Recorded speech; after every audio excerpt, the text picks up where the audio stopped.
Radio Orient présente Pluriel. Pluriel animé par Loïc Barrière.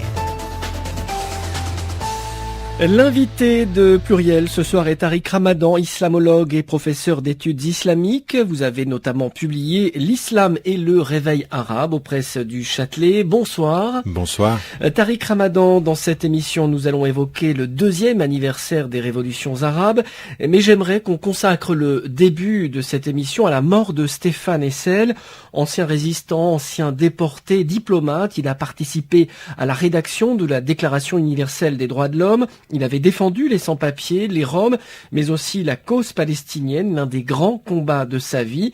On se souvient bien sûr de son best-seller, Indignez-vous, qui a connu un succès mondial et qui a conduit à des manifestations de jeunes dans de nombreux pays. Alors j'imagine, Tariq Ramadan, que vous avez déjà rencontré Stéphane Hessel. Qu'est-ce que vous retenez de cette personnalité hors norme ? Écoutez, d'abord, ce que vous venez d'en dire, une personnalité hors norme, pas seulement parce que je pense que très très souvent dans ce qui est la couverture médiatique, on parle de ses positions sur la Palestine, mais c'est beaucoup plus généralement ses positions d'être humain engagé. Le texte Indignez-vous, qui n'est pas son meilleur texte, il a été le plus vendu, mais c'est un petit texte qui est très très court. Ce qu'il reconnaissait lui-même. Bien sûr, il a eu un engagement sur ce que vous avez dit, les sans-papiers, la dignité humaine, et il a intégré la cause palestinienne à ce combat-là. Et donc je pense que c'était d'abord un homme de courage, un homme de conviction, un homme qui, en même temps qu'il voulait dire non, voulait garder de l'espoir et de l'espérance, qu'il a mené jusqu'à la fin de sa vie, puisque il a été très très actif jusqu'au bout. Et donc c'est fondamentalement pour moi un message universel, un homme de conviction universelle et de principe, dont je tiens à saluer la personne, le cœur, le courage. Je l'ai rencontré à plusieurs reprises. On a d'ailleurs eu une conférence annulée à un moment donné, on devait intervenir ensemble. Et de ce point de vue, je reconnaissais chez lui quelqu'un qui est resté droit et honnête vis-à-vis de ses principes, quelles qu'aient été les pressions qui se sont faites sur lui pour changer d'opinion, pour se taire. Vous parlez de pression, de conférences annulées, Tariq Ramadan. Dans une émission que Radio Orient avait enregistrée chez lui fin 2008, Stéphane Hessel disait que la création d'un État palestinien n'aurait pas lieu de son vivant. La cause palestinienne lui tenait très à cœur et à cause de ses prises de position, il a même été qualifié d'antisémite. Qu'est-ce que vous retenez aussi de cela, de ces prises de position et je dirais des réactions qui ont entouré parfois ces déclarations sur la cause palestinienne? Malheureusement, il a été lui-même soumis à la même enseigne que beaucoup d'activistes qui prennent position pour la Palestine en France et ailleurs, mais en particulier en France. Il était de tradition juive et on lui a renvoyé le fait que c'était un juif qui détestait ce qu'on a entendu pour Edgar Morin, ce qu'on a entendu pour d'autres intellectuels qui ont osé dire qu'ils n'avaient rien et qu'ils étaient juifs ou de tradition juive athées ou croyants, mais qu'ils ne confondaient pas le fait d'être juifs avec le soutien aveugle à l'État d'Israël. Qu'ils ont payé cher en matière de procès, en matière d'insultes, et puis en matière de liberté d'expression. On me l'a dit à moi très souvent, vous savez, on m'a dit, si tu veux être mieux reçu en France, cesse de parler de la Palestine. Et c'est vrai, et c'est une évidence qu'aujourd'hui, il y a des pressions, il y a, que ce soit très très haut, au niveau du gouvernement, au niveau d'un certain nombre d'institutions, ce que vient d'écrire, ou la réaction du CRIF, par exemple, à la mort de Joseph Hessel, Stéphane Hessel. C'est un autre. Oui, Stéphane Hessel. Cette réaction-là, elle est politique. Elle est pas digne de ce qu'on devrait avoir comme réaction aujourd'hui.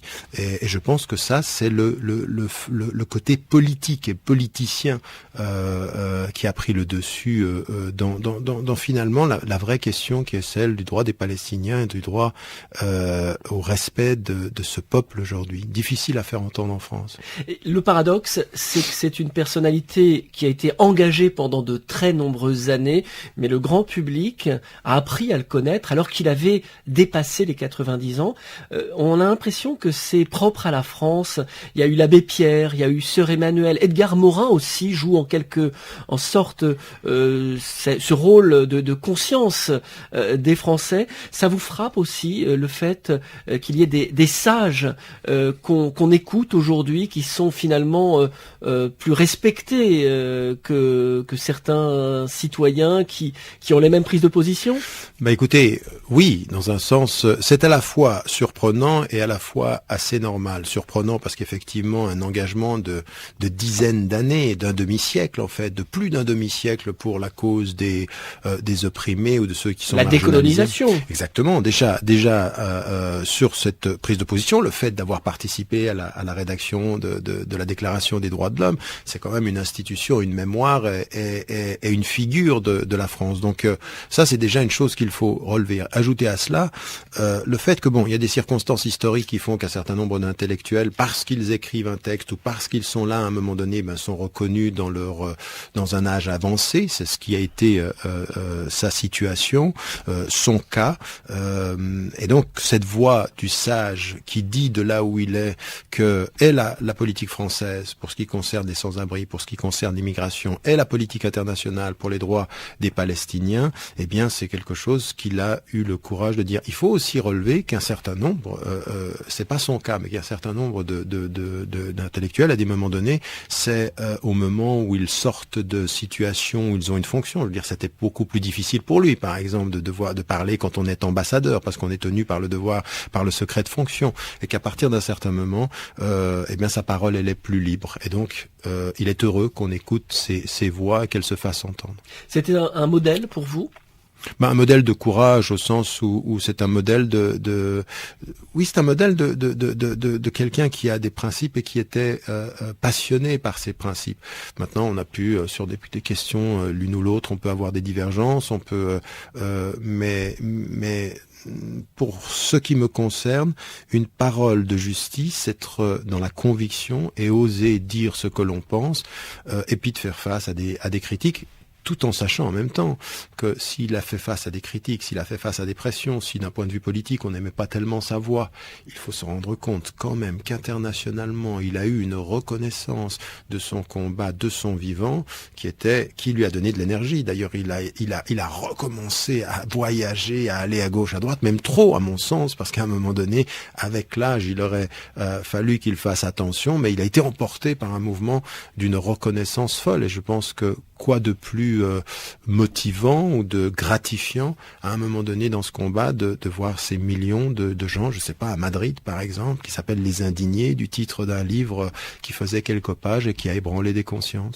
Alors justement, le mouvement des Indignés a pris comme modèle les printemps arabes. Tout a commencé par le sacrifice de Mohamed Bouazizi. Cela fait maintenant 2 ans.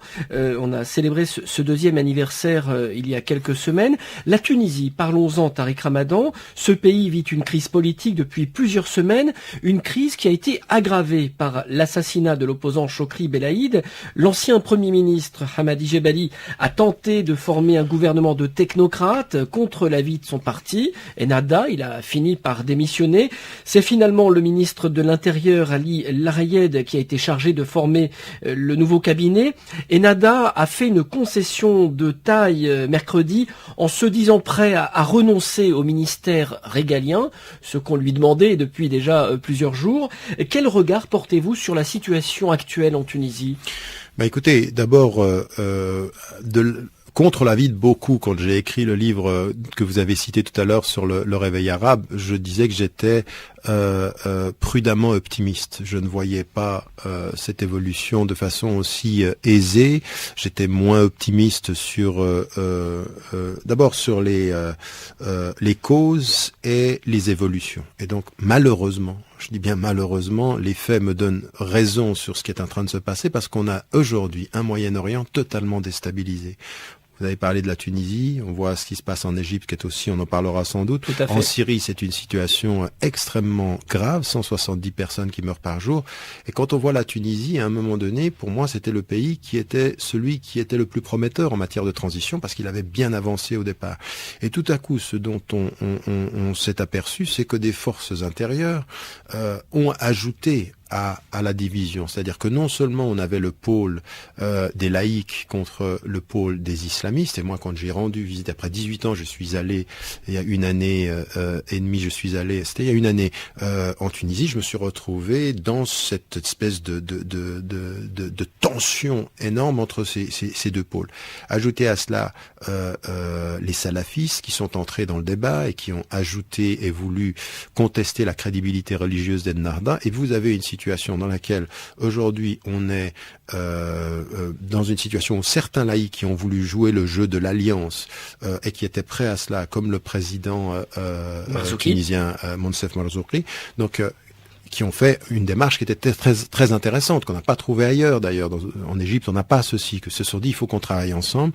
Eh bien, se trouvent aujourd'hui, eux, dans leur camp, dans une situation difficile. Sur le terrain, on ne voit pas d'option. Et puis, on est dans une crise politique. Ajoutez à cela un élément de violence et qui a ébranlé le pays. Le pays a été ébranlé. Et il a été ébranlé jusqu'au Premier ministre, qui finalement démissionne. Ça veut dire un état de fragilité qui peut, à n'importe quel moment, imploser, sans que la situation économique, la situation sociale, le projet éducatif, le projet culturel ait réussi à se stabiliser. C'est une situation très grave. Une situation très grave. L'assassinat de Chokri Belaïd, il y avait d'ailleurs eu un autre assassinat, on en a moins parlé, mais un responsable de Nida Tounes avait été assassiné. Est-ce que vous redoutez une vague de crimes politiques? Est-ce que c'est quelque chose qui peut arriver en Tunisie? Oui, tout à fait, parce qu'encore une fois, l'équation la plus rapide, c'était de dire que derrière l'assassinat, il y avait Ennahda. Ensuite, on entend Rached Ghannouchi et les responsables de Ennahda dire mais on n'avait aucun intérêt à l'éliminer, c'est le contraire, ça joue contre nous. Donc ça peut venir de partout. Aujourd'hui, personne ne peut dire qui fait quoi, qui est derrière ceci, parce qu'on peut jouer de l'assassinat politique. Ça rappelle un petit peu ce qui s'est passé en Algérie, les débuts de la décennie noire en Algérie. Sans vouloir aller évidemment jusqu'à ce scénario. Je pense pas que ce scénario sera le même qu'en Algérie, mais ce que vous dites est vrai, c'est-à-dire qu'aujourd'hui n'importe quoi, on a pu voir là maintenant avec cet assassinat le degré de fragilité de la situation en Tunisie et les capacités que peuvent avoir certains attentats ciblés sur une déstabilisation multipliée du pays.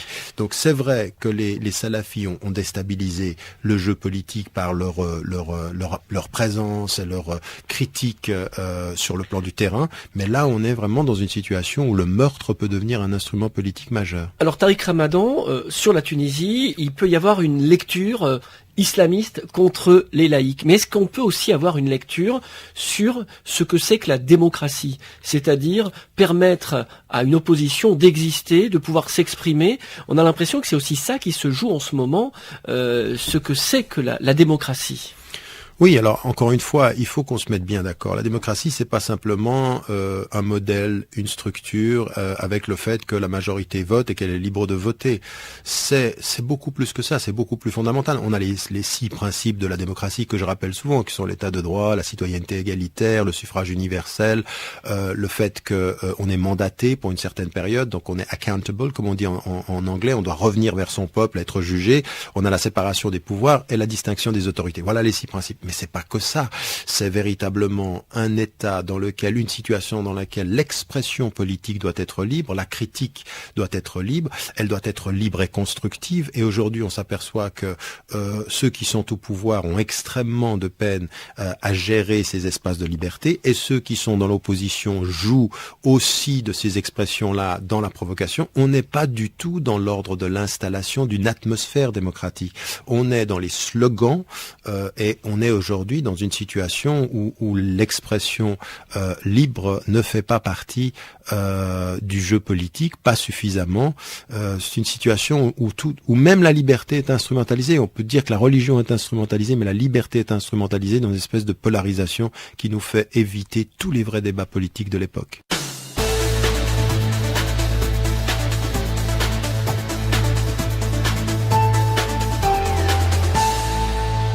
Retour sur le plateau de Pluriel en compagnie de Tariq Ramadan, islamologue et professeur d'études islamiques. Je rappelle le titre de votre dernier livre, L'islam et le réveil arabe aux presses du Châtelet.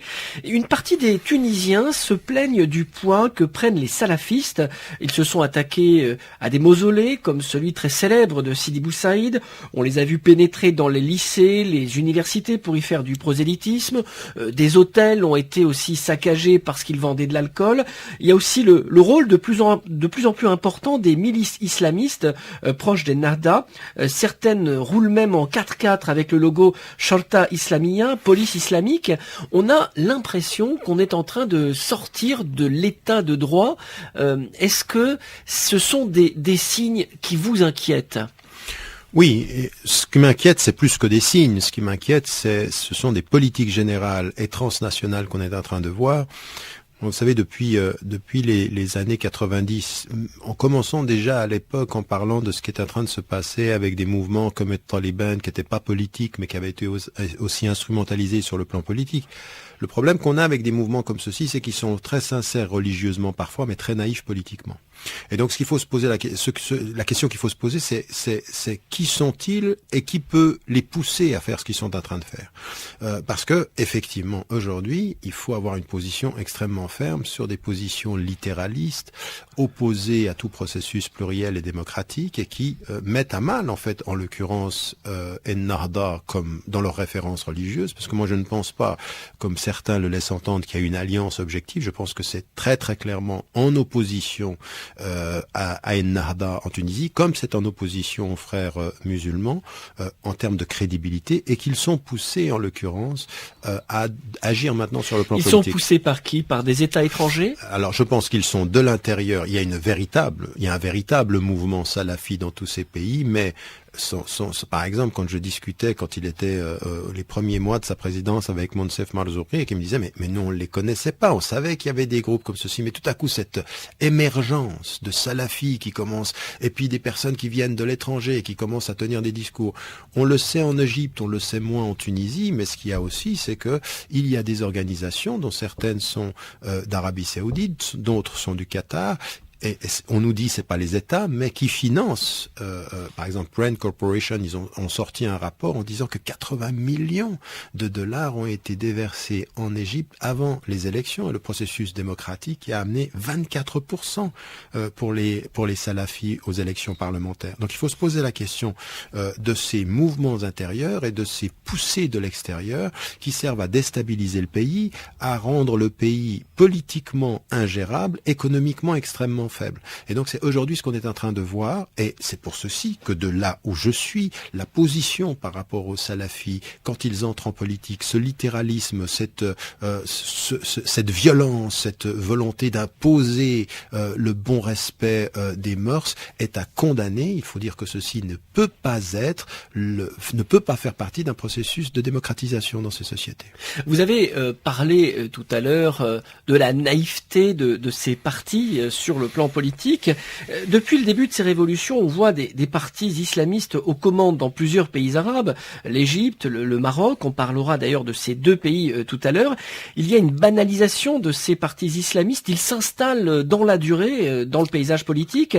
Alors, si on met de côté la question religieuse, est-ce que vous trouvez qu'ils sont à même de répondre aux défis actuels des sociétés arabes, la lutte contre le chômage, le développement économique, l'éducation, pour prendre ces trois thèmes? Écoutez, mon problème aujourd'hui, c'est que je ne vois pas de force politique capable de gérer ces problèmes aujourd'hui émergents dans les deux camps, que ce soit les laïcs, comme ce soit les islamistes, je ne les vois pas. Et je pense que la seule façon aujourd'hui, et c'est ce que je dis dans la deuxième partie du livre, je dis il faut cesser le débat aveugle sur la polarisation du débat politique entre laïcs ou sécularisés et islamistes, et en venir aux vraies questions que vous posez, c'est-à-dire la stabilité économique, c'est-à-dire la lutte contre la corruption, c'est-à-dire l'éducation, c'est-à-dire la justice sociale, l'émergence du pouvoir des femmes aussi, parce que on nous dit depuis l'Occident, comme on nous dit attention, les sociétés s'islamisent, on voit de plus en plus de foulards. Et moi, ma question, elle n'est pas l'islamisation. Tout ceci, c'est un discours qui est un discours fantasmatique. Le vrai pouvoir des femmes, il se mesurera à deux choses dans ces pays: l'accès à l'éducation et l'accès au marché de l'emploi. Or, aucune des forces politiques et les islamistes aujourd'hui ne font pas de propositions. On est aujourd'hui dans une lutte de légitimité politique, pas de vision politique. Et donc, quelles sont les forces qui émergent? On ne les voit pas. Alors, en Tunisie, c'est une évidence. Et encore une fois, en même temps que je vous dis ça, je suis conscient, comme on doit l'être, qu'il faut du temps. C'est-à-dire qu'un processus de démocratisation, de changement, de transformation sociale. C'est la conséquence de ces dictatures qui ont duré si longtemps qu'elles n'ont pas permis à des forces politiques de naître. Tout à fait. D'abord d'exercer le pouvoir dans des conditions qui sont de vision politique, de contestation, parce que vous apprenez la contestation politique, vous apprenez de la voix de l'opposition. Quand vous êtes dans une atmosphère d'ouverture politique où on joue vraiment, où les institutions sont vraiment là, on n'est pas dans la corruption, on n'est pas dans l'imposition. Aucun de ces pays arabes dont on parle aujourd'hui n'a cette stabilité-là. Ajoutez à cela quand même une chose, souvenez-vous, il y a 12 ans de cela, quand on parlait de l'exemple de la Turquie, et qu'on avait tout à coup Erdogan qui venait, on se disait mais est-ce qu'ils sont capables, ces islamistes, de faire quelque chose dans le pays? Pourquoi aujourd'hui, même si moi je suis critique encore, je suis pas du tout de ceux qui disent que c'est un modèle, je suis critique sur les choix économiques, je suis critique sur la liberté d'expression, je suis critique sur la gestion de la question kurde, donc tout ceci, il faut continuer à être critique. Mais il y a une chose qui est importante, la lutte contre la corruption. Le fait de passer par l'Union européenne pour mettre l'armée turque dans une position où elle ne peut pas sortir en disant mais vous pouvez pas vouloir la démocratie rentrer dans l'Europe et nous faire peur avec la présence militaire. Le succès économique a fait en sorte que tout à coup, 3 fois de suite, le Premier ministre est réélu et son parti avec. Après, maintenant, il faut qu'on fasse attention parce qu'on a l'impression qu'on va vers une dérive. Le Premier ministre voulant devenir président. Il y a beaucoup de journalistes en prison aussi en Turquie. C'est pour ça qu'il faut le dire, mais en même temps, mais plus que ça, c'est-à-dire que il avait dit à Moubarak, au moment où Moubarak voulait rester au pouvoir, eh bien, nous sommes tous destinés à partir. Il faut aussi qu'il l'entende pour lui-même parce que maintenant il est Premier ministre et on est en train de nous dire qu'ils sont en train de passer à un régime présidentiel. Mais ce que je voulais dire par rapport à votre question, c'est que le succès de ce qui a été la transformation. Aujourd'hui, on les appelle des musulmans conservateurs ou des musulmans démocrates en Turquie. Pour tous ces mouvements politiques, et les islamistes comme les autres, le succès sera fonction des vraies réponses politiques et économiques à l'état des différentes nations, ce que nous n'avons pas aujourd'hui. On a vu, dès que les révolutions ont fait tomber les dictateurs, les islamistes arrivés au pouvoir, c'est un pouvoir transitoire, il va y avoir de nouvelles élections en Tunisie, on espère qu'elles auront lieu avant la fin de l'année, en Égypte elles auront lieu au mois d'avril. Les électeurs vont pouvoir finalement donner leur opinion sur un pouvoir qui a déjà exercé les responsabilités. Donc c'est un moment important, les mois qui viennent. Ah oui, c'est un moment extrêmement important. Maintenant, il y a 2 choses.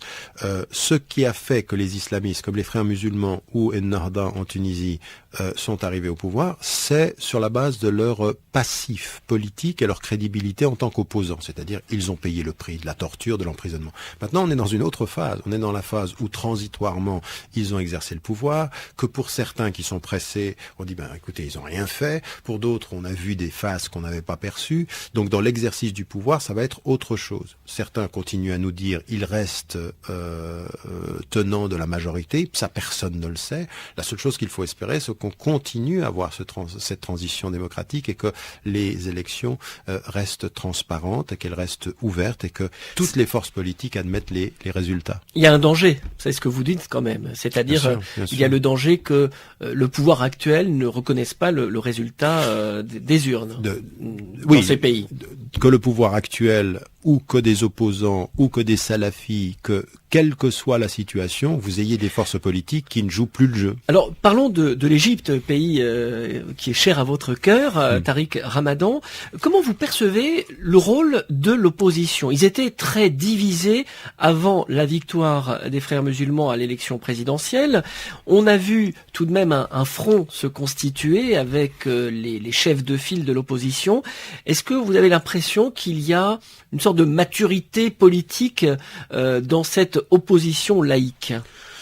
Non, malheureusement. Vous savez, moi j'ai été très très critique depuis le départ à l'endroit de la position même des frères musulmans au moment du début du soulèvement, puis ensuite de l'éclatement. Je n'ai cessé d'écrire. Enfin, j'ai écrit ce livre, mais en même temps chaque 2 semaines sur votre site internet, j'écris pour continuer le suivi, et j'ai toujours été extrêmement critique par rapport à ce que je voyais. Mais ce que je vois aussi d'un autre côté, c'est une opposition qui s'est unie contre le pouvoir, mais pas pour un projet politique. C'est-à-dire, on est encore une fois c'est pas une maturité politique. Si c'était une maturité politique sur le fait de dire, nous venons ensemble avec une vision pour l'avenir. Non, nous venons ensemble contre Morsi, contre les frères musulmans et contre le pouvoir en place. On est aujourd'hui dans l'absence d'une société civile, d'intellectuels et de responsables politiques en Égypte qui viennent avec quelque chose d'autre que cette polarisation-là.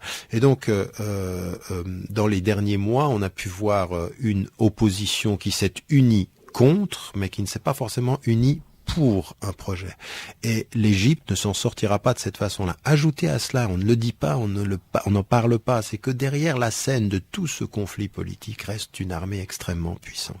Une armée qui a un pouvoir économique mais phénoménal. Et la corruption demeure en Égypte. Donc tout le monde pouvoir économique qui lui vient notamment de la manne américaine. De la manne américaine, tout à fait. Et encore une fois, je veux dire, on l'a pas suffisamment dit. C'est-à-dire, vous savez, moi je suis pas encore rentré en Égypte parce que mon dossier il est avec l'armée, et l'armée reste très très puissante. Vous craignez pour votre sécurité? Je crains pour oui, vous savez, moi j'ai demandé à mon gouvernement la Suisse de savoir de ce qu'il en était. On m'a pas du tout rassuré. Aujourd'hui, j'ai des canaux égyptiens qui me rassurent en me disant maintenant les choses sont dépassées. Sans doute, je suis en train de penser à y retourner sous peu, mais aujourd'hui, la situation en Égypte, elle n'est pas du tout celle d'un État civil indépendant de l'influence de l'armée qui tient. Avec les Américains, il y a un canal direct de communication entre l'Égypte et l'armée, et si aujourd'hui quelque chose devait se passer qui aille à l'encontre des intérêts américains, je ne suis pas sûr que ce soit aussi aisé que cela. Et pourtant, on a vu le président Mohamed Morsi limoger le maréchal Tantawi qui était inamovible. Et pourtant, Mohamed Morsi est sous la coupe des militaires. Alors moi, j'ai une autre interprétation. Je pense que ceci était une mise en scène, c'est-à-dire que avant même qu'il ait été limogé, Tantawi avait annoncé qu'il allait quitter. Donc il savait ces étapes-là, et à un moment donné, il a même été placé comme conseiller spécial du président. Donc il est limogé et conseiller spécial du président. Maintenant, il faut aussi savoir que dans l'armée égyptienne, il y a des tensions, il y a des courants contradictoires. D'ailleurs, il y avait un courant qui soutenait Moubarak et un courant qui ne le voulait plus. Il y a une jeune garde militaire qui veut aujourd'hui pouvoir jouer son rôle. Donc il ne faut pas penser à un pouvoir monolithique, mais quels que soient les scénarios et quelles que soient les tendances, l'armée reste très très puissante. Elle est le canal de l'influence américaine parce qu'elle est aussi le canal de la manne financière, du repositionnement aussi politique de l'Égypte. Et aujourd'hui, l'Égypte est une économie assistée, la Tunisie est une économie assistée, la Syrie est un pays éclaté, le Moyen-Orient est totalement instable. Tariq Ramadan, vous nous avez dit tout à l'heure que c'était très difficile pour vous de retourner en Égypte pour l'instant. On sent pourtant à vous écouter une envie d'aller en Égypte. Pour quelles raisons vous iriez en Égypte? Est-ce que c'est pour retrouver vos racines, retrouver votre famille, vos amis, ou bien vous souhaitez jouer un rôle qui soit intellectuel, le rôle d'un intellectuel en Égypte, ou bien est-ce que vous avez un projet politique en Égypte? Pas du tout. C'est uniquement pour les premières raisons que vous avez. Mes racines sont là-bas, c'est vrai. J'y ai étudié. Je veux retourner voir la famille. C'est un pays qui me manque. On m'a beaucoup demandé, beaucoup sollicité, même des candidats qui voulaient que je revienne, que je parle. Si je retourne en Égypte, ce ne sera pas du tout avec une parole politique là-bas. Ça n'est pas mon rôle. Je ne suis pas impliqué sur le plan politique. Je suis un observateur critique de ce qui est en train de se passer. Et ce que je veux, autant que faire se peut d'ailleurs, c'est que ma parole, elle soit constructivement critique. Le but, ça n'est pas de critiquer pour détruire, mais essayer de trouver les voies de vision politique nouvelle. Il n'y a pas d'homme providentiel aujourd'hui en Égypte, que ce soit Mohamed El Baradei, Amr Moussa. Il n'y a pas une personnalité, je dirais, dont la vision et le charisme puissent permettre au pays d'avancer? Non, je n'en vois pas et je ne suis pas sûr que ce soit ça qu'il faille attendre. Je pense que le problème avec le monde arabe, c'est le leader charismatique et il est plus charismatique. Il devient leader à cause de son charisme et aujourd'hui... On pense toujours à Nasser. Oui, mais Nasser, justement, je veux dire, il avait le charisme international, la répression nationale, c'est-à-dire que c'était à l'intérieur un homme qui torturait et tuait. Je veux dire, la raison pour laquelle je me retrouve je nais en Suisse Votre grand-père en a été victime? Mon grand-père est mort avant, mais lui, il était même dans le mouvement. Après, il s'est retourné, il a exécuté un nombre de gens incalculable. Il a été un tortionnaire à l'intérieur. Mais en même temps, c'est vrai, une figure internationale qui a été la fierté de l'Égypte parce qu'il a su, à des moments donnés, se positionner comme l'opposition à des diktats américains ou autres. Ce qui est important aujourd'hui pour l'Égypte, comme d'ailleurs pour la Tunisie, comme d'ailleurs pour le monde arabe, c'est qu'on soit moins émotionnel à la recherche d'un leader charismatique et beaucoup plus politique et intellectuel à la recherche de responsables politiques qui ont une vision, qui sont plus pragmatiques, qui ont aujourd'hui, qui sortent de ces polarisations et qui en viennent à vraiment établir des priorités. Nous avons une priorité éducative, une priorité politique, une priorité économique, une priorité de choix aujourd'hui. Est-ce qu'on va aller vers des relations sud-sud plus importantes? Parce que l'un des grands problèmes de ce qu'on a appelé le printemps arabe, c'est qu'il est arabe que parce qu'on y a vu un printemps, mais la réalité c'est que c'est très nationaliste. C'est les Égyptiens qui sont en train de se battre en Égypte, les Tunisiens, et on a des pays qui n'ont, il n'y a pas de relation sud-sud, il n'y a pas de vision transnationale. Or le monde arabe ne s'en sortira, et les pays du Sud ne s'en sortiront que quand ils sortiront de cette relation nord-sud pour établir des relations horizontales. On voit d'ailleurs deux pays voisins comme l'Algérie et le Maroc qui ont toujours une frontière fermée. Parlons du Maroc. C'est un pays, je dirais, un petit peu à part dans ces printemps arabes, car il y a à la fois le roi qui incarne la stabilité et puis ce premier ministre islamiste qu'on n'aurait pas imaginé accéder au gouvernement. Vous trouvez que le Maroc est un exemple intéressant dans ce printemps arabe? Un exemple intéressant, c'est pas un exemple. Je pense que toute personne qui connaît le Maroc doit reconnaître une chose. C'est que comparé à tous les autres pays, la situation politique et économique était meilleure que les pays voisins. En termes d'expression politique, c'est un pays que moi je visite 4 à 5 fois par année, dans lequel je peux m'exprimer librement, donc personne ne peut nier ceci. Maintenant, est-ce que ça veut dire qu'on est dans un processus de démocratisation et dans une transparence?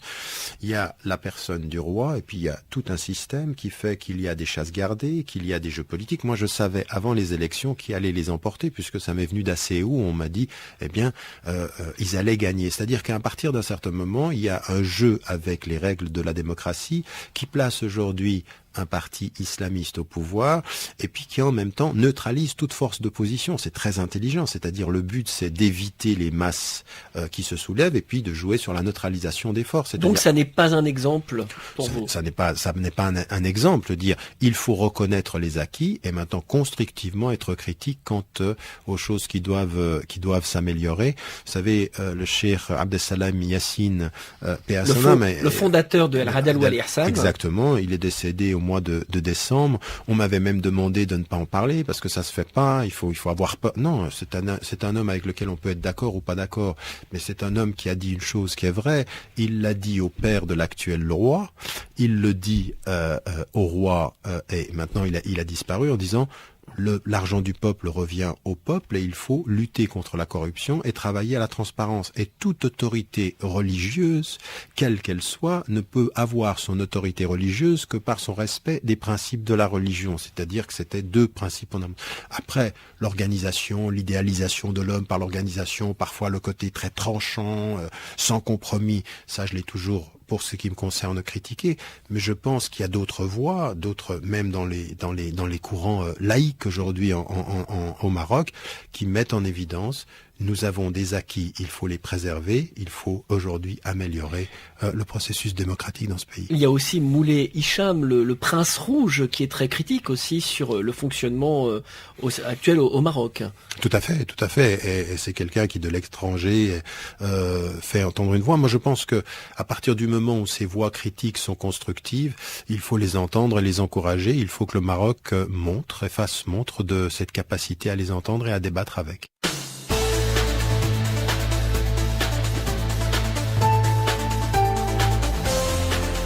Pluriel, animé par Loïc Barrière. Dernière partie de Pluriel avec Tariq Ramadan. Je rappelle le titre de votre livre, L'islam et le réveil arabe aux presses du Châtelet. Alors, la guerre se poursuit depuis près de 2 ans en Syrie. On se demande combien de temps cette guerre peut durer encore, puisque l'opposition ne dispose pas des armes nécessaires pour faire basculer les choses sur le plan militaire. La Russie ne bouge pas non plus. Selon vous, quelle pourrait être la solution pour mettre fin à cette guerre? Mais écoutez, la solution, moi je n'en ai pas une définitive. J'essaye de regarder un tout petit peu les options qui se présentent. Et moi je suis très très cynique, malheureusement cynique par rapport à ce qui est en train de se passer. Autant je ne veux pas qu'on revive le scénario de la Libye où, à la demande d'une zone aérienne protégée, finalement on a utilisé ceci, on est allé envahir le pays, en fait surtout pour des intérêts économiques et des intérêts pétroliers. Donc voilà ce qu'on a fait. Aujourd'hui, la situation en Libye, contrairement à ce qu'on nous dit, elle est tout à fait instable. Seul est protégé finalement le complexe pétrolier général. À côté de ceci, ce qui est aujourd'hui visible, c'est qu'on a des forces comme de nouveau encore l'Arabie Saoudite et le Qatar qui veulent soutenir l'opposition jusqu'à donner des armes et donc qui sont en train d'entretenir un conflit armé. Et d'un autre côté, la Russie et la Chine qui soutiennent contre les États-Unis et l'Europe le régime. Et on se dit, mais en amont de ceci, il est évident que si les États-Unis ou l'Europe avaient eu une stratégie non pas d'intervention militaire, mais de pression beaucoup plus grande, si on voulait étouffer le pays au point qu'à partir d'un certain moment, Bachar el-Assad ne puisse pas s'en sortir, on aurait pu le faire et on peut le faire. Mais moi je suis cynique, pourquoi ? Parce que je pense qu'il y a un accord à ne pas être d'accord entre les Américains et les Russes et les Chinois pour qu'on ne trouve pas de solution. Parce qu'aujourd'hui, c'est ce qu'on appelle au département d'État américain des zones des conflits de basse intensité. Ça ne sort pas beaucoup de la région, mais ça a une capacité de déstabiliser le Moyen-Orient et de fragiliser toute la région, qui fait que d'une certaine façon, par rapport, parce qu'il faut aussi considérer que quand on parle du Moyen-Orient, on parle du conflit israélo-palestinien, on parle de la relation chiite-sunnite, jamais comme aujourd'hui, la fracture sunnite-chiite n'a été aussi profonde. On l'a connue avec l'Iran et l'Irak, la guerre de l'Iran et l'Irak, on l'a connue en Irak.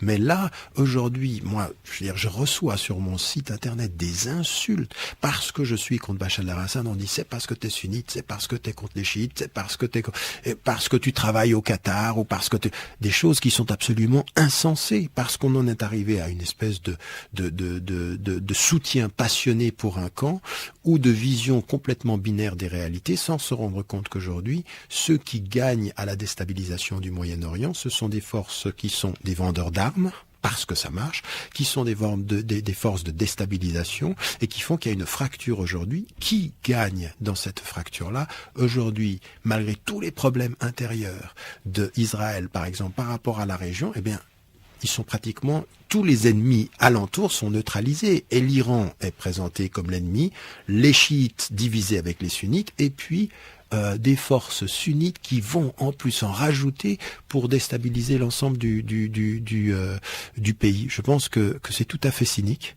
que le peuple syrien est en train de payer une facture extrêmement élevée. C'est proprement inhumain, c'est proprement inacceptable.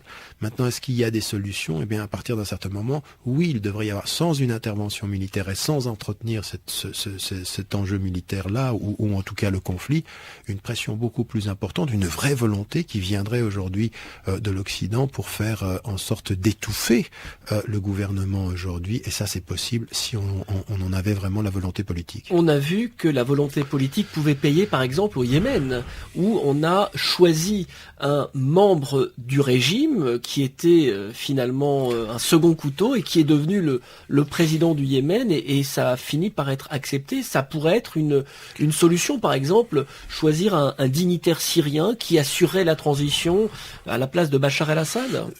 Je ne sais pas si on peut choisir un dignitaire, mais je pense que quand on le veut, et si on a la volonté politique, on le peut. Aujourd'hui, il y a une chose qui est sûre, c'est que dans le camp de l'opposition, un avenir avec Bachar el-Assad, c'est impossible. Et qu'aujourd'hui, ne pas reconnaître l'opposition avec ce qu'elle a sacrifié, parce qu'il y a une chose à laquelle on s'attendait pas, souvenez-vous, pendant 8 mois, les Américains comme les Européens demandaient à Bachar el-Assad de réformer son système pendant les 8 premiers mois, parce qu'ils s'attendaient pas à ce courage populaire. Il y a quand même eu un courage populaire, et ceux qui sont allés sur le terrain, ils l'ont vu. Donc c'est pas du tout une alliance américano-britannico-qatari et saoudienne qui a poussé, c'est pas vrai. Maintenant qu'ensuite il y a des forces qui aient essayé de jouer avec l'opposition, la division de l'opposition, et qui est l'opposition contre Bachar el-Assad pour neutraliser ça, c'est une évidence.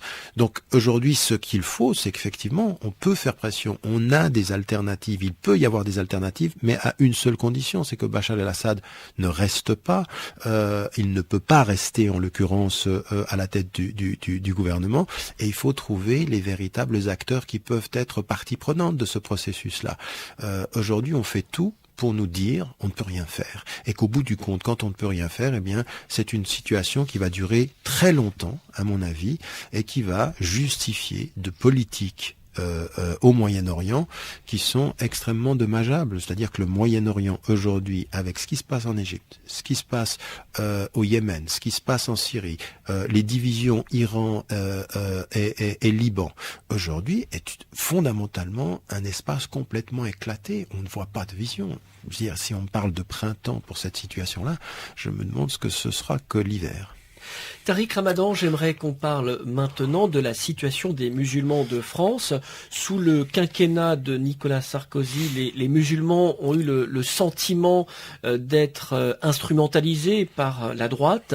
Aujourd'hui, on a une présidence socialiste depuis 8 mois, un nouveau ministre de l'Intérieur, Manuel Valls, qui a fait plusieurs déclarations sur l'islam, aussi sur l'extrémisme musulman. Il a dit qu'il y avait potentiellement des dizaines de Mohamed Merah en France.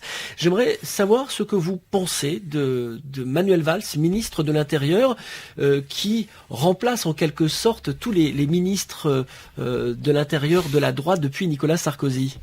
Ben écoutez, je vois pas beaucoup de différence. Moi, j'ai toujours dit, je ne savais pas comment situer Manuel Valls à gauche avec autant de caractéristiques de droite et de droite dure. C'est-à-dire que beaucoup de choses qu'il a pensées et dites récemment ou dans le passé sont exactement en miroir de ce que disait Nicolas Sarkozy. Et il se trouve malheureusement que cet élu et en même temps ce ministre de gauche se retrouve être un des plus populaires du gouvernement. Ça veut dire que il touche à gauche et il touche à droite. Et on est dans ce clivage aujourd'hui, je veux dire entre le président Hollande et l'ex-président Sarkozy. Quand ils ont débattu à la télévision, on a pu remarquer que le moment où ils étaient le plus d'accord, c'était sur ces questions-là. L'immigration, les musulmans et même jusqu'à la viande halal dans les écoles. On est vraiment aujourd'hui dans une espèce de stigmatisation. Or, il a bien compris, Valls, que ce discours-là, qui peut nous choquer, qui me choque moi, eh bien, il touche la population. Et on n'a pas entendu, on n'a pas suffisamment compris, même avec François Copé. Quand il parle du pain au chocolat, quand il fait ces déclarations-là, il touche une population et il touche à gauche, à droite, à l'extrême droite. Il a d'ailleurs réussi peut-être à prendre la présidence de l'UMP grâce à ses déclarations sur le pain au chocolat. Voilà, nous on se dit mais c'est pas possible, c'est vraiment... Et le monde, je veux dire, moi je vis en Angleterre on se dit mais c'est pas possible, c'est scandaleux et c'est risible. Ce qui est risible d'un côté de la frontière est vraiment performant de ce côté-là. Et vous avez aujourd'hui un ministre de l'Intérieur qui a une politique avec ses citoyens, un discours sur l'islam qui est encore un discours de stigmatisation malheureusement, un discours où on va chercher un certain nombre de représentants que la base ne reconnaît pas, un discours qui est à l'emporte-pièce, parfois très très émotif, parfois très très stigmatisant. Et aujourd'hui, ce discours-là, on se dit mais on n'a pas évolué depuis 30 ans en France. On est revenu à un discours où tout à coup il nous ressort le fait qu'il va falloir véritablement lutter contre la question du foulard en France. Je veux dire, mais on va y revenir comme ceci.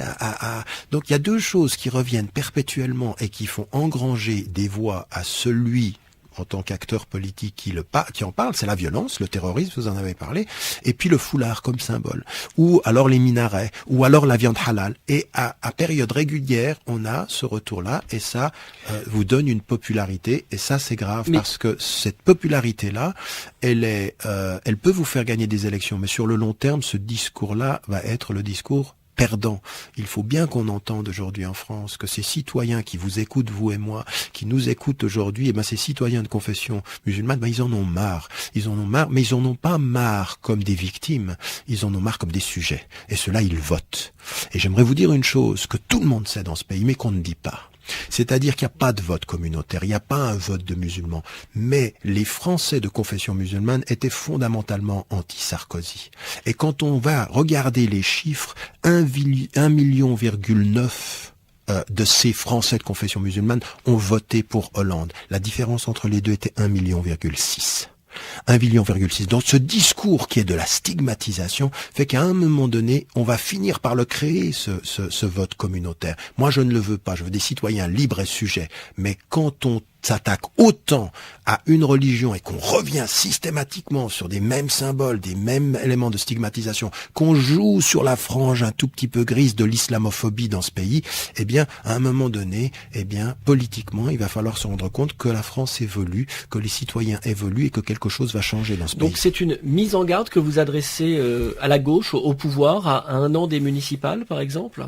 Oui, je pense qu'un an des municipales, c'est un tout petit peu tôt. Je parle sur le long terme. Encore une fois, si on pense son avenir politique entre 2013 et 2017 seulement, eh bien, on peut encore engranger d'un point de vue populiste, mais c'est un tout petit peu plus long que ça, la vie politique. Et oui, c'est une mise en garde en disant à la gauche, qui nous dit qu'elle est proche du peuple, qu'elle ne l'est plus beaucoup, qu'on voit pas beaucoup de différences sur les questions d'immigration, qu'on voit pas beaucoup de différences sur les questions de quelle est la politique sociale qu'on a proposée en France aujourd'hui? Quelle est la vraie politique scolaire dans les cités?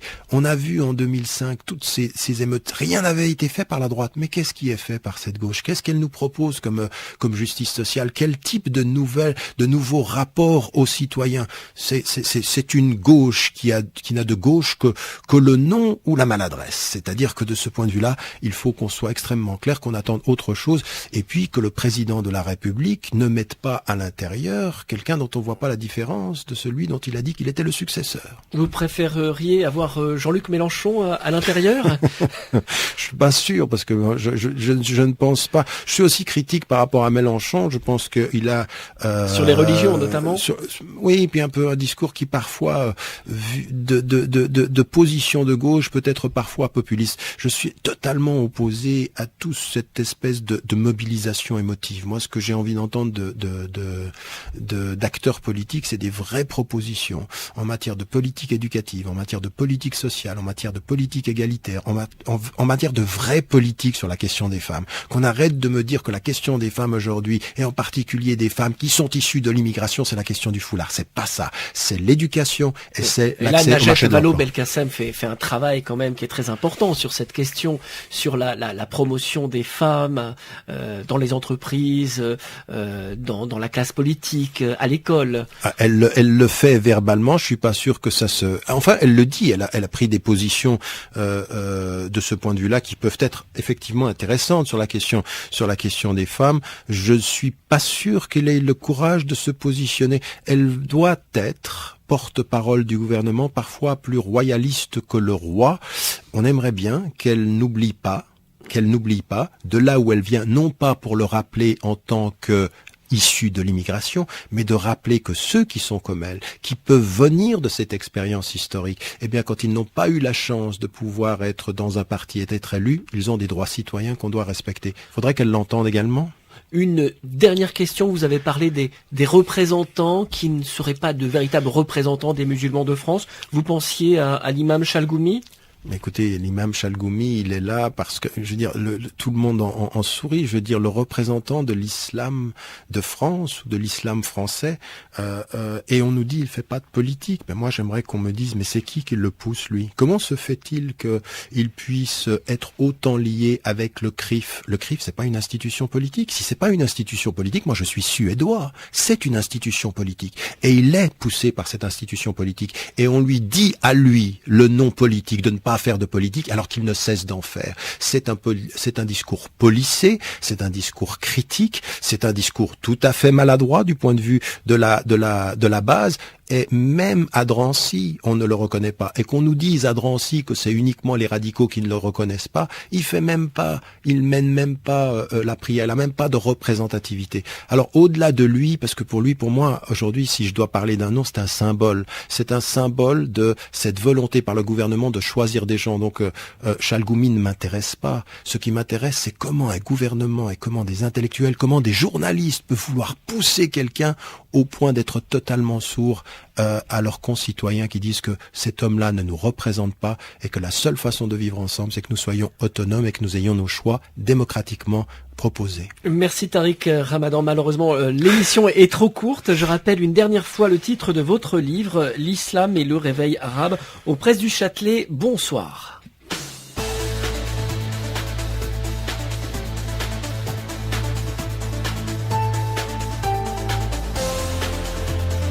C'était Pluriel, une émission hebdomadaire présentée par Loïc Barrière.